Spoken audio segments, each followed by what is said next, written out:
Okay, we are live, folks. This is Okay. Addy, and it is the 22nd of June, 2022, 11 minutes after 2. And the runoff for the primary election in Georgia just concluded. Yeah. Final results are in, and we have a great guest today, Debbie Dooley, who's the Okay. president of the Atlanta Tea Party, and she was one of my companions on the Real Georgia Speaks Team Trump bus tour with John Frederick's radio show and Real America's Voice that concluded at the May 24th primary last month. But I want to thank you for coming on the show, It's Debbie. always a pleasure. You're a good And friend and ally.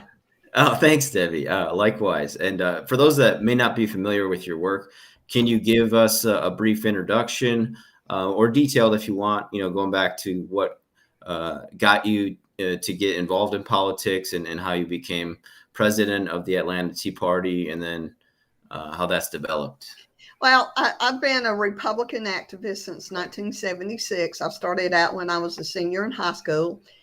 During that time, I will freely admit, that some of my political mentor, I was aligned with the establishment wing of the Republican Party. After Ronald Reagan took office, that I knew, no way, I'm a conservative. This is what I want to do. I have been I was a delegate for George Herbert Walker Bush to the 1988 Republican National Convention to New Orleans.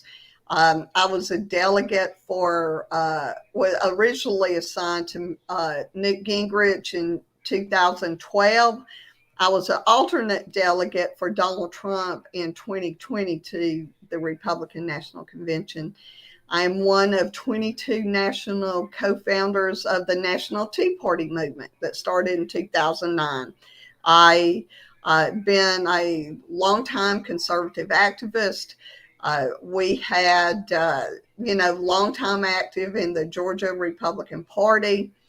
I founded Atlanta Tea Party along with Jenny Beth Martin, uh, in April of, actually February of 2009. We met on a call on Twitter, Top Conservatives on Twitter. I had a conference call. I represented Freedom Works on that call. We actually heard Rick Santelli's rant on a lot of us were upset over the policies of the George W. Bush administration, the Wall Street bailout, TARP. We were disgusted with illegal immigration, the fact they were trying to push amnesty. And we had and with the No Child Left Behind, and we just felt like there were big government programs. So a lot of us the Tea Party actually began under the George W. Bush administration. We just did not know what to call it. Then we heard Rick Santelli's rant on the Chicago trading floor, and we said, this is what we want to have. It's a tea party. I picked up the phone, called Freedom Works, and I said, I want to organize a tea party. He said, represent us on this call. I did. There were 22 of us on the call. We planned the first tea party on February 27th, 2009 at the Georgia Capitol. I got a permit for 50. We had 300 in the pouring rain. We had on our April 15th Tea Party, we had Sean Hannity there live. We had John Rich. We had over 20,000 people. Our next big tea party was the 9/12/2009 March on DC. We planned for 50,000 and we had over 1,000,000.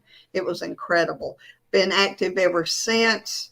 I believe that there are many things on certain issues that it's not about left or right, it's about right or wrong. And that has been my approach. Very active. I staunch Trump Republican. I endorsed Trump in January 2016. It was carried on Breitbart. I've been defending Trump. The establishment now in Georgia is going after America first. They're going after MAGA. They've got tons of money to back them up. That they're, from Chamber of Commerce, big business, and they're going after our candidates, and their candidates are winning. But we're not going to stop fighting. We're going to continue to fight. I'm a strong supporter of Vernon Jones. I think he is a great candidate. I supported David Perdue. I was on the bus tour. And, we're still in a fight. We're not going to give up. And we have a plan moving forward. We want to get rid of the Dominion ballot marking devices, which is the touchscreen. So it's never ending. It's never ending with me. And I'm a fighter. I fight to win. I'm like a pit bull. I don't give up. Excellent, Debbie. And, of the results we've seen so far, because we saw Jake Evans defeated by Rich McCormick in the 6th, Vernon Jones defeated by Mike Collins in the 10th. Were there any surprises there for you? Obviously, a bit disappointing, but for example, I thought the 6th might be a little closer of a race. Certainly, I thought it would be closer between Jones and Collins because their initial election was very close. But I think what happened is of the people who voted for neither of them, most of them seem to have voted for Collins. Well, they did, and there were some anomalies. Donald Trump endorsed Vernon Jones, and the 6th, Rich McCormick, Vernon had his choice. Do I enter the 6th or the 10th, to get out of the governor's race? The 6th was always going to be a Rich McCormick district because Club for Growth supported him. They come in with millions of dollars to support him. And the 6th is not as big a Trumpian Republican district as the 10th was. So it was always going to be like an uphill battle. Mike Collins ran a very negative, nasty campaign. He had a ton of money that he used. He got almost $1 million loan with COVID PPP funds, and he got that loan forgiven, and he loaned his campaign $500,000. He had connection to the district. He ran a very nasty, racist campaign, making untrue allegations. And that was it. He had a temper.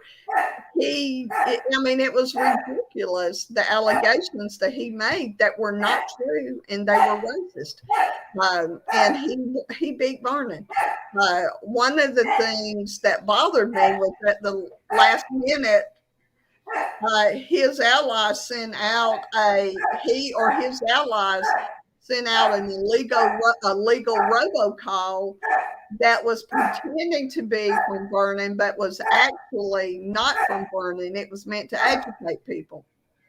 The same 2 political consultants that worked for Mike Collins' campaign also worked for a campaign in South Georgia. It was Congressional District 2. It was Chris West versus Jeremy Hunt. Jeremy was a great candidate. Most of the grassroots I know supported.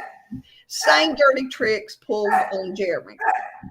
2 days before the runoff, and Jeremy won. He won big. He just barely avoided a runoff against Chris on May 24th. And they sent out a robocall. They used the exact same political consultants, Brandon Phillips and Stephen Lawson and Stone Ridge Group. And they ran a very dirty, negative campaign against Jeremy.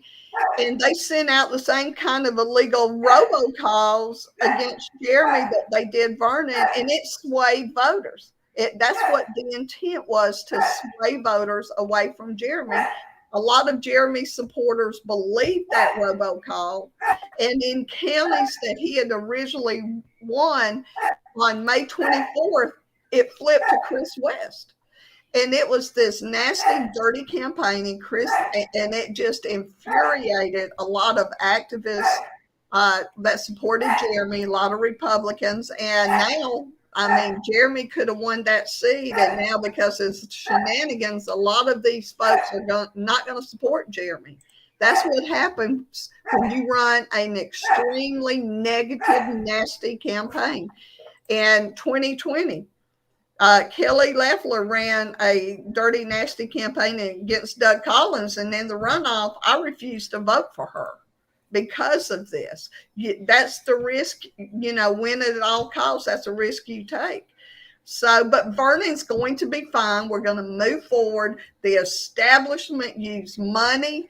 They had a ton of money they got from special interests. Vernon, in Vernon's case, he did not have the money to answer all the accusations from Mike Collins, and Mike won. But we keep fighting. We don't give up. You live to fight another day. That's what we're doing. We're trying to get rid of these Dominion machines, go to hand ballots and just use the Dominion scanning devices. We have a fight, and I can tell you, I think, excuse me, let me turn this off. And I can tell you that that's Alabama fight song, but we're going to keep fighting. And what people, Republicans, are so mad and so angry, a lot of the grassroots, against Brian Kemp. They're angry at Brad Raffensperger. They're angry because of the fact they are going after Brian Kemp, and Raffensperger are going after and seeking to destroy the MAGA movement. Yeah. And are seeking to destroy the MAGA movement. And let me turn this off. Sure. Yeah, no problem. Hey, I'm on the call. I can't talk right now. Hello? Okay. Hey. Hello? Yes. Yep. Hi. Okay. Hey, Shane, I'll call you back. I'm doing the interview. Okay.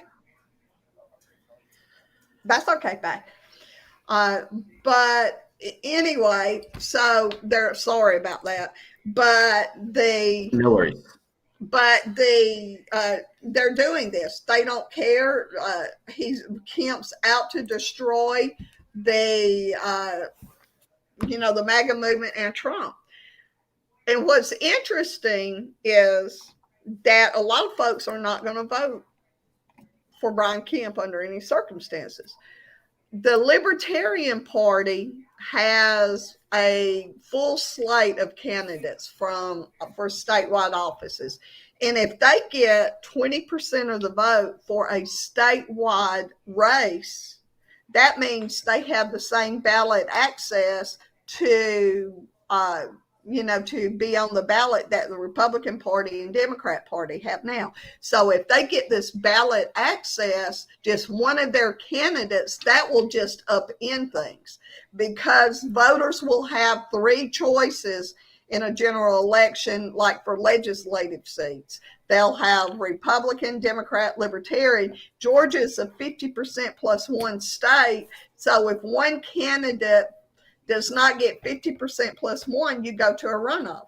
So it will help keep some of these establishment candidates, make them work harder to get our support, and you'll go to a runoff system. So a lot of folks are going to vote Libertarian for governor and for Secretary of State, and then vote Republican the rest of the way. So it's an interesting dynamic, and they will likely vote for Brian Kemp if he goes in a runoff to keep Stacey Abrams out. So you adapt, improvise, overcome. So for that stipulation where the Libertarians can get on the ballot, would that be for every single position? There would be also a Libertarian candidate option? Yes, after this election. Now they just have very few. They fielded candidates for a statewide, all the statewide positions. They've got this. They met the signature petition requirements to get them on the ballot. But if they get 20% of the vote for a statewide office, that means you don't have to worry about signature petitions. They'll have access to the ballot, and that gives voters more choice about what they want to do. And as I said, Georgia is a 50% plus one state. So if a candidate doesn't get 50% plus one of the vote, they go to a runoff. So, I mean, and this gives voters more choice and more liberty and freedom, because we're not going to be stuck with these establishment, especially for the legislature, these establishment candidates, if they're coming in. There was a mental health bill that was passed in the House. It was our Speaker Ralston's bill. In this mental health reform bill, they had stipulations to where insurance companies would be required to fund sex change operations, and it would classify pedophilia as a mental illness. Every Republican House member except 3 voted for this bill without reading it because House leadership told them to do it. This would keep them more honest and accountable if, right now they just raise enough money in order to win. They play dirty, fight dirty, and campaign dirty against our candidates. They have a lot of money. They win the primary. Then they just say, oh, you've got to vote for us because it's either us or the Democrat. If libertarians had ballot access, there would be another choice. And as I've said, 50% plus 1, top 2 go to a runoff. Wow, that's excellent. And are you familiar enough with the candidates to say who you think the most likely libertarian candidate to do that would be? I think you have Shane Hazel. He's running for governor. I think the candidate that, probably the Secretary of State candidate, would have the most, because people are angrier at Brad Raffensperger than they are at Brian Kemp, unfortunately, which I'm angry at both. But I definitely think that Secretary of State candidate would actually have a better chance at winning. And I think we can pull it off, especially with it being, people are saying, oh, you've got to vote for Brian Kemp to keep Stacey Abrams out.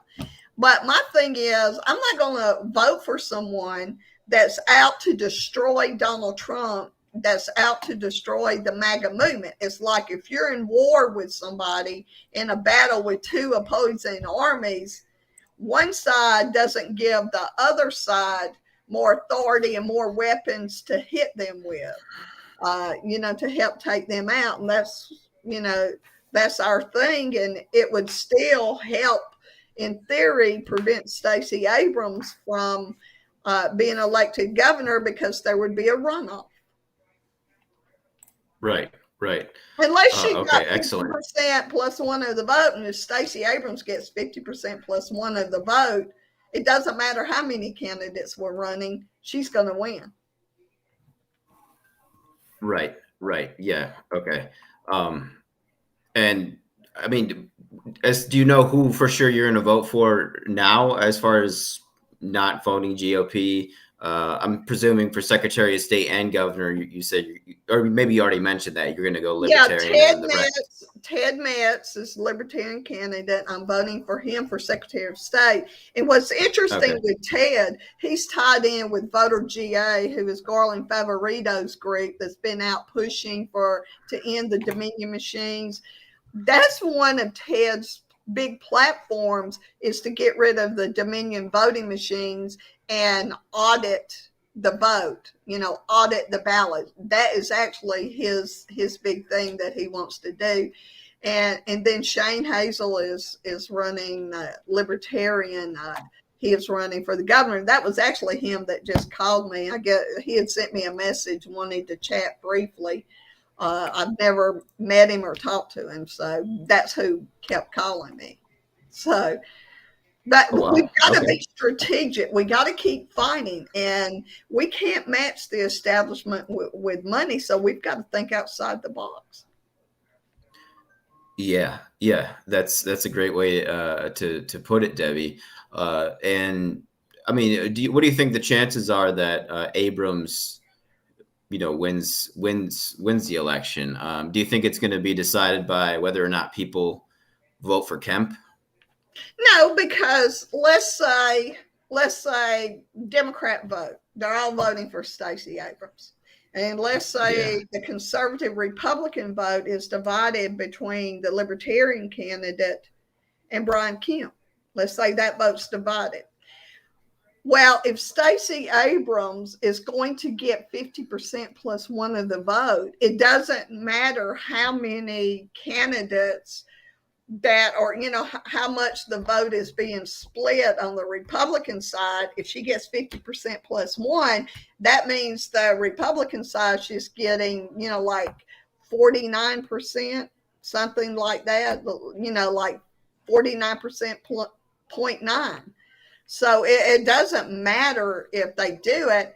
And in a runoff situation, Democrats usually don't turn back out. So, this is something that to me is, and I've been talking to people all day about it in different parts of the state, and they're like, we've got to do something. What can we do? I'm not going to sit at home. So a lot of folks are we're talking about sitting at home and not voting at all, which is something I don't agree with, because we need to support and vote for the rest of the Republican ticket, even though you may not like them too much, in case Stacey Abrams does get the 50% plus one of the vote. We'll have a buffer to her. But the bottom line is, if she gets 50, point plus 1% of the vote, most of the other lower ballot candidates. Okay, and sorry if there's background noise, but I was just going to ask about the Secretary of State. That's okay. I've got chihuahuas. I'm used to that. They're my security system. I have a 9mm under my bed, and chihuahuas on my bed at night. So.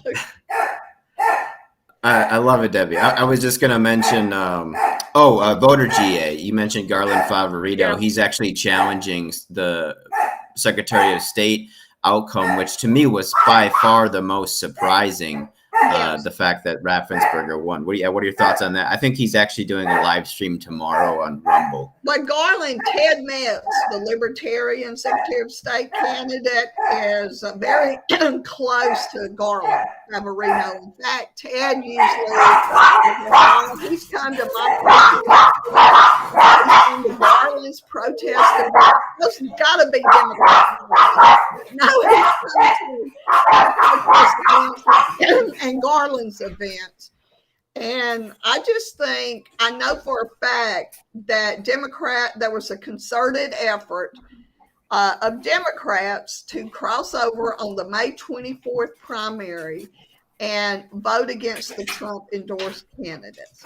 They kept Raffensperger out of the runoff.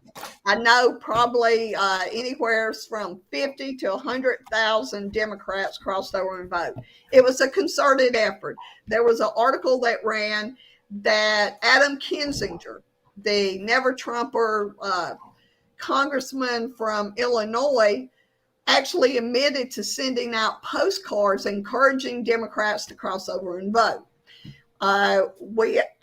Democrats were all over Facebook, Twitter, social media saying, hey, I'm voting in the Republican primary. They were bragging they were doing this, crossing over and voting in the Republican primary to stop the Trump endorsed candidates. So it happened. It made the difference in the Secretary of State's office. Now, it wouldn't have made the difference in the governor's race, except Kemp would not have won by such a wide margin. But had Raffensperger received 26,000 less votes, he would have been forced to a runoff. So the votes that definitely impacted the Secretary of State's race, absolutely, positively, without a doubt. But these Democrats that crossed over and voted for him in the May 24th primary are not going to do that in November. They're going to be voting for Democrats. And Georgia has an open primary system, which means you don't register by party. You just show up. The establishment Republicans have used that. In fact, the Speaker of the House came out in Georgia and said, no, we're not going to move to a closed primary system. It's because they play footsies with Democrats to actually get them to cross over and vote for their House candidates or their Senate candidates, so their candidates can govern like a moderate and talk like a conservative when they're on the campaign trail. And so that's something I warned people when I first started advocating to close the primary. Grassroots wants it done. A lot of elected officials want it done, except for the establishment. And it's because they get Democrats to vote, cross over and vote for their candidates. So it's a mess. It's a mess here in Georgia. Yeah. And I actually wrote an article about people calling, including yourself. I think you were actually in the article, calling for an end to the open primary system in Georgia. It's a minority of states. It's less than 10, I think 8 or 9 states that do it. I could be wrong. It's definitely a small group compared to all 50 states that have, the majority of which have, closed primaries. Right. But what do you think the biggest motivation was for the Democrats to vote, particularly in the Secretary of State election? Was there a certain issue, do you think, that triggered them to do that? I think they just wanted to embarrass Trump, and I think that Brad Raffensperger is a never Trumper. His Deputy Secretary of State, Jordan Fuchs, she's very cozy with Democrats. She's very friendly with them. And they just wanted it basically to say, screw you to Donald Trump. And that was their motivation, is because of Brad Raffensperger's stance on the election still. And that was essentially their motivation. Now, they're not going to stand behind him, because B. Wynn is going to be the Democrat nominee, who is Stacey Abrams' candidate. And, she's going to have a lot of Democrats. The Democrats are going to unite around her. And Raffensperger is not going to have the luxury of Democrats voting for him to keep him in office. And, I'm pretty confident he's going to lose because of that. In November, you think Raffensperger is going to lose to B. Wynn, or... Yeah, he'll lose. I think he'll lose to the Democrat unless Ted Metz picks up bipartisan votes, which he's a good guy. I mean, this guy would make a lot better Secretary of State than Brad Raffensperger ever thought about, because he is such a ballot security. That's his big issue. Is ballot security. Let's do an audit. Let's get rid of the Dominion voting machines. And what's interesting about Dominion, you'll love this. When Brian Kemp and others were, decided we want Dominion machines, the Democrats actually spoke up and opposed going to Dominion voting machines, because they said that Dominion voting machines were not secure and they could be hacked. So they were the ones that opposed originally the Dominion voting machines. So, we don't know what's going to happen. But I do know that we can't just, for years, people say, look what happened when we had 14 senators, Republican senators, that voted for closure on the red flag gun confiscation bill in the Senate. And cloture means that they could put it before a vote, that it couldn't be filibustered. And we had 14 turncoat senators that did that. And, I saw that. How long are we going to keep allowing the establishment Republicans and rhinos to keep betraying us before we say enough? This election, a lot of us are saying enough to Brian Kemp, just blindly following him after what he did. We're not going to do that with Brad Raffensperger. And in the first round, make them go to a runoff. Force them into a runoff to send a message, we're fed up. And, we can't. I mean, insanity is doing the same thing over and over and expecting different results. Why should these rhino elected officials change? Because once they get elected, they just govern and appeal to special interests that will fill their campaign coffers. They betray us. They run nasty campaigns against our grassroots conservative candidates, then tell us in the general election, you must vote for me because I'm the lesser of the evil. When you vote for the lesser of the evil, you're still voting for evil. So, Yes. I mean, Yeah. a lot of us are taking a stand in Yes. November election. Yes, and I think it's the grassroots efforts where people are really getting a drive to do something it does seem to be increasing. I want to say thank you to Real Mighty Joe for buying me a couple cups of tea, which you can do at buymeacoffee.com/Addy ads. In the description box, also there is Debbie's Twitter, Crimson Tider, where you can follow her on Twitter and Getter. And I just want to mention the names of the 14 Republicans who voted a yes for this legislation. It's the red flag law legislation, as I understand it. Roy Blunt, Richard Burr, Shelley Moore Capito, Bill Cassidy, Susan Collins, John Cornyn, who recently got booed off the stage at the Texas GOP convention, I think it was. Joni Ernst, Lindsey Graham, Mitch McConnell, Lisa Murkowski, Rob Portman, Mitt Romney, Tom Tillis, and Todd Young are those turncoats, as Debbie called them. And I agree. This is crazy. You know, they're coming for the guns, as Trump predicted. Yeah, it's a gun. This is not a gun safety act like they called it. It's a gun confiscation act. I had a call earlier with Dick Heller, very strong Second Amendment activist in the Washington, D.C. area. And I mean, he's the one that the Heller Act, you know, that found Washington, D.C., that the Supreme Court ruled on in 2008, and Heller Foundation. Great group. And I read him the names. I went through and he said, I just heard there were 10. I said, yeah, but these are the 14 that actually voted for closure on it. And he was livid. And it's a gun confiscation act. Why? And women, I'm a woman, okay? Why would any woman, they should never be for red flag laws. They should never be for gun controls, because we're the ones that are at risk. And there's many women that live in abusive relationships.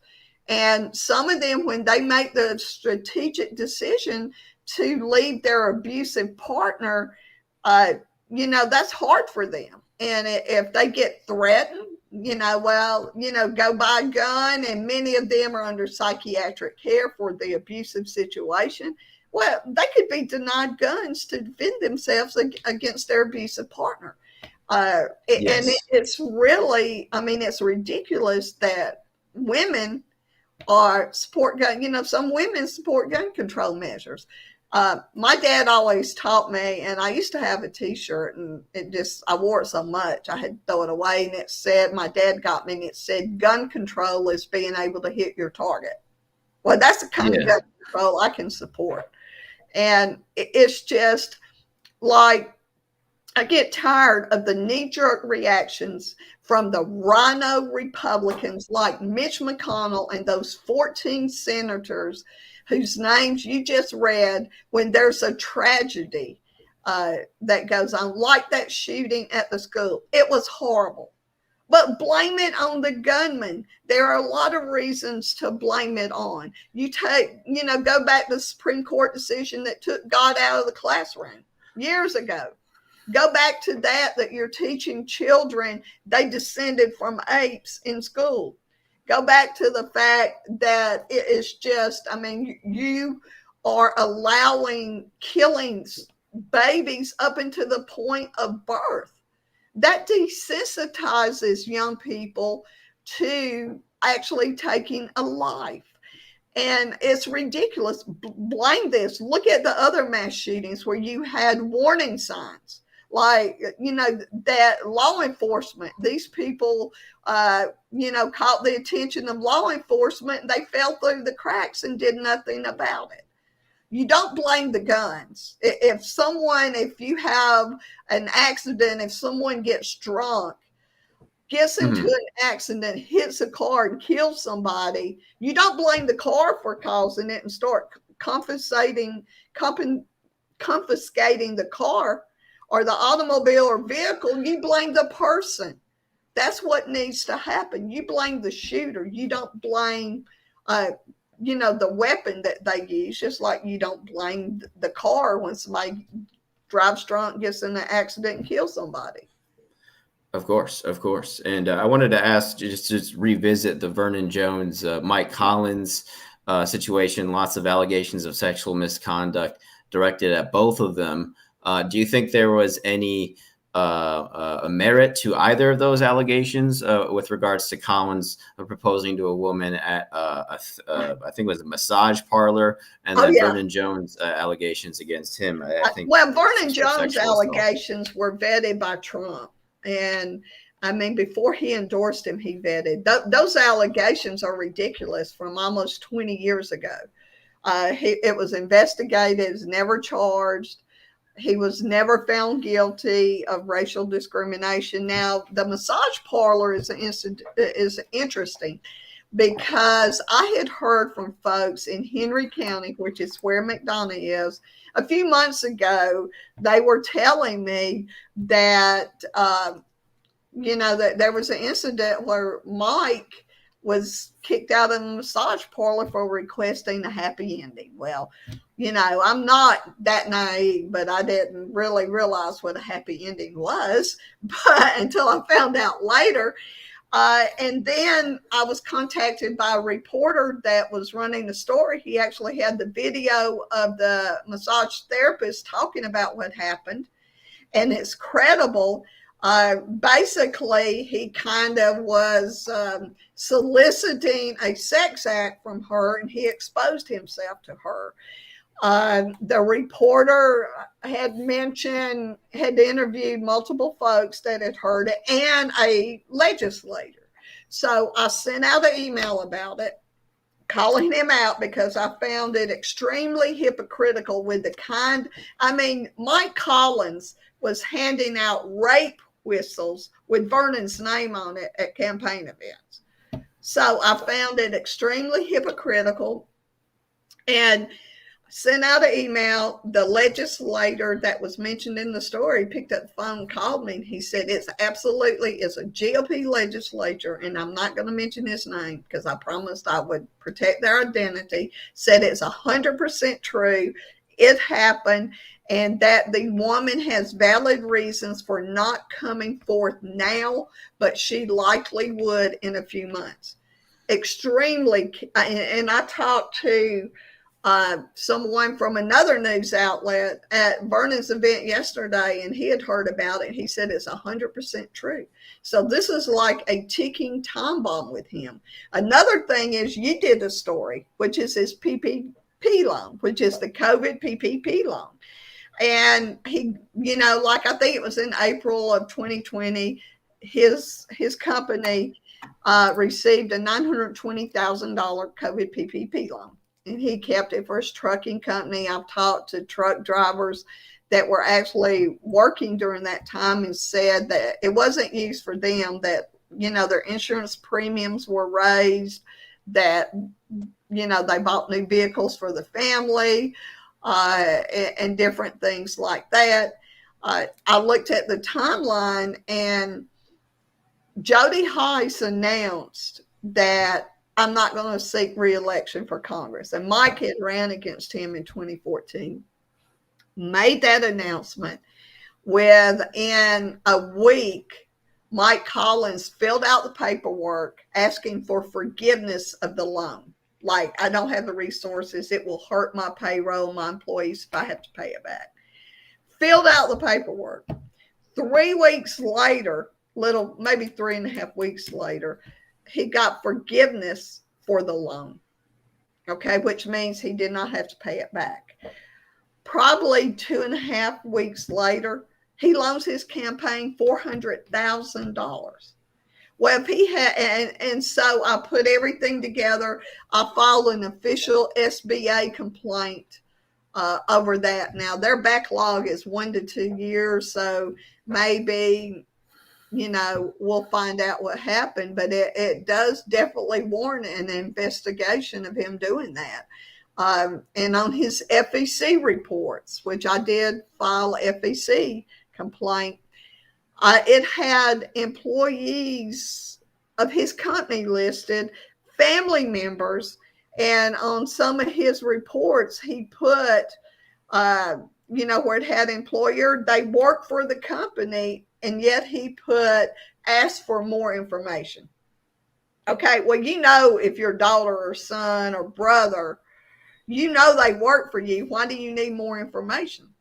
So for some reason, he was trying to hide that. So we'll see what happens with that. And that's a PPP loan. Is a Small Business of America backed loan that helped small businesses small businesses to keep their workforce employed during the COVID-19 crisis. It is called the Paycheck Protection Program, PPP. Yeah. And I mean, for God's sake, if you had $400,000 to loan your campaign, why didn't you pay your PPP loan back? Yeah. And so, the government wheels turn very slowly. So I expect we'll find out about that too. Yeah. And I want to be respectful of your time, Debbie, but I just want to do a quick rundown of some recent happenings in Georgia. The unemployment rate for Georgia is at 3%, which is a record low. A record number of jobs peaked at 4,782,400 last month. It was announced by Georgia Department of Labor Commissioner Mark Butler. It's a pretty competitive job market nonetheless, though, because, there is he basically said unless more people move to the state, additional workers are going to be scarce in the job market. Kemp also announced a 1,100-acre development of the Middle Georgia mega site, and it's using funds which they got from Amazon, sold for Amazon for $66 million in 2021 to Amazon. And it's Development Authority of Peach County and Chatham County Economic Development Site. It's about 90 minutes from Hartsfield-Jackson. Also, Atlanta is going to be a host city for the 2026 FIFA World Cup. And judge ordered a Macon Health Clinic to pay almost $10 million in fraud damages, insurance fraud damages, and also a Roswell preschool made national headlines for abusing children there. Kemp also appointed a new state election board chair, William S. Duffy Jr. Yeah, he's a judge. Okay. And then the retired judge. Okay, excellent. And then Rep. Drew Ferguson, along with a Wisconsin rep, introduced a bill to prevent the Biden administration from canceling student loan debt, the Student Loan Accountability Act, House Resolution 8006. And again, he did that with a Republican rep from my home state of Wisconsin. And I think we might have discussed this before or we went on air, but is a recent topic or a similar topic in that the court ruled a Georgia Sheriff Department discriminated against a deputy in Houston County for the denial of insurance coverage for a sex change. I found that was ridiculous, and they need to appeal that. They do, and look at these economic development projects. The Rivian, which makes these electric vehicle trucks. Brian Kemp, a lot of his cronies sold their land. It was secretive. People are angry about it because it's completely changing this community. They had no input. It was secret. And find out that they committed $1.1 billion in tax incentives and things like that from the state. I mean, that's ridiculous when a lot of these economic development projects are good, but they're also rife, with corruption when you have cronies of the governor that are actually selling their land for like 5 to 10 times more than it's worth. Mm-hmm. So. Mm-hmm. Excellent. Well, thank you for your time today, Debbie. Well, thank you, Addie. You are great. Yeah, thank you. Likewise. Any final thoughts as we close out here today? And then what are you going to be working on in the near future, and where can people find your work?